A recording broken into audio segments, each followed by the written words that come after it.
مگر بے وقوفی کی حجتوں اور نسب ناموں اور جھگڑوں اور ان لڑائیوں سے جو شریعت کی بابت ہوں پرہیز کر، اس لیے کہ یہ لا حاصل اور بے فائدہ ہیں۔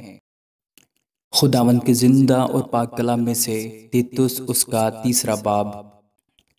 ان کو یاد دلا کہ حاکموں اور اختیار والوں کے تابع رہیں اور ان کا حکم مانیں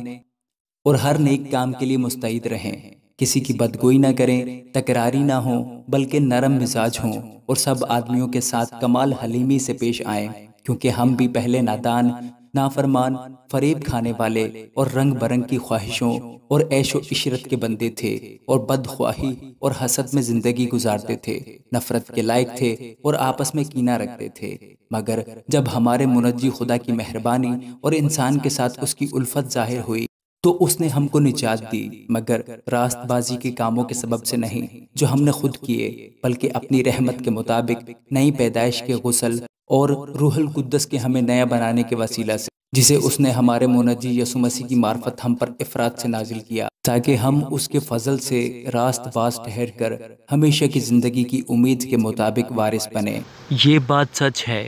اور میں چاہتا ہوں کہ تو ان باتوں کا یقینی طور سے دعویٰ کرے، تاکہ جنہوں نے خدا کا یقین کیا ہے وہ اچھے کاموں میں لگے رہنے کا خیال رکھیں۔ یہ باتیں بھلی اور آدمیوں کے واسطے فائدہ مند ہیں، مگر بے وقوفی کی حجتوں اور نسب ناموں اور جھگڑوں اور ان لڑائیوں سے جو شریعت کی بابت ہوں پرہیز کر، اس لیے کہ یہ لا حاصل اور بے فائدہ ہیں۔ ایک دو بار نصیحت کر کے بدعتی شخص سے کنارہ کر، یہ جان کر کہ ایسا شخص برگشتہ ہو گیا ہے اور اپنے آپ کو مجرم ٹھہرا کر گناہ کرتا رہتا ہے۔ جب میں تیرے پاس ارتماس یا تحقیق اس کو بھیجوں تو میرے پاس نیکوپلس آنے کی کوشش کرنا، کیونکہ میں نے وہیں جاڑا کاٹنے کا قصد کر لیا ہے۔ زیناس عالم شرع اور اپلوس کو کوشش کر کے روانہ کر دے، اس طور پر کہ ان کو کسی چیز کی حاجت نہ رہے، اور ہمارے لوگ بھی ضرورتوں کو رفع کرنے کے لیے اچھے کاموں میں لگے رہنا سیکھیں، تاکہ بے پھل نہ رہیں۔